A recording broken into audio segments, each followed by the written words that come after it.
పక్కా ప్లాన్తోనే neat paper leak చేశారు.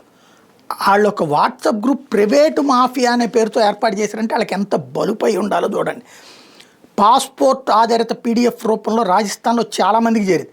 ప్రశ్నాపత్రంలోని ప్రశ్నలు చాలా వరకు ఉన్న గెస్ట్ పేపర్ని కేరళలో ఎంబీబీఎస్ చదువుతున్న రాజస్థాన్ షికార్కి చెందిన విద్యార్థి తొలుత రాజస్థాన్లోని ఓ హాస్టల్ ఓనర్తో పాటు తన స్నేహితులకు షేర్ చేశాడు. అక్కడి నుంచి కోచింగ్ తీసుకుంటున్న పలువురు విద్యార్థులకు అది చేరింది. ఆ తర్వాత జైపూర్తో పాటు చుట్టుపక్కల ప్రాంతాలను విద్యార్థులకు కూడా అందింది.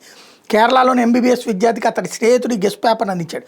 అక్కడ నుండి గురుగ్రామ్లోని వ్యక్తి దగ్గరికి రాజస్థాన్కి చేరింది. గెస్ట్ పేపర్ గురించి పోలీసులకు దాన్ని అందుకున్న షికార్లోని హాస్టల్ ఓనరే రూపొందించినట్టు రాజస్థాన్ ప్రత్యేక operations group IG Ajay Pal Lamba చెప్పుకొచ్చారు.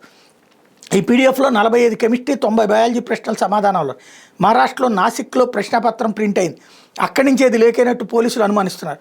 రాజస్థాన్లో పోలీసులు అందించిన సమాచారంతో నందగావ్కు చెందిన శుభం బైర్నాన్ని నాసిక్ పోలీసులు అదుపులో తీసుకుని సిబిఐకి అప్పగించారు. లీక్కి సంబంధించి పూణేలో ఒక మహిళను పోలీసులు అదుపులో తీసుకుని సిబిఐకి అప్పగించారు. ఢిల్లీలోని ఎన్టీఏ ప్రధాన కార్యాలయం బుధవారం సిబిఐ బృందం సందర్శించింది. నీట్ యూజీకి సంబంధించినటువంటి పత్రాన్ని స్వాధీనం చేసుకుంది. అదే సందర్భంలో నిందితుడు బీజేపీకి సంబంధించినటువంటి నేతే అంటూ గెహ్లాత్ ఆరోపించారు. మాజీ ముఖ్యమంత్రి రాజస్థాన్లోని జైపూర్కి సంబంధించినటువంటి మంగీలాల్ బివాల్, వికాస్ బివాల్, దినేష్ బివాల్, హర్యానాలో గురుగ్రామ్కి చెందిన యష్ యాదవ్, మహారాష్ట్రలోనికి నాసిక్కి చెందినటువంటి శుభం బైర్నార్లు ఇప్పుడు ప్రస్తుతం అరెస్ట్ అయ్యారు.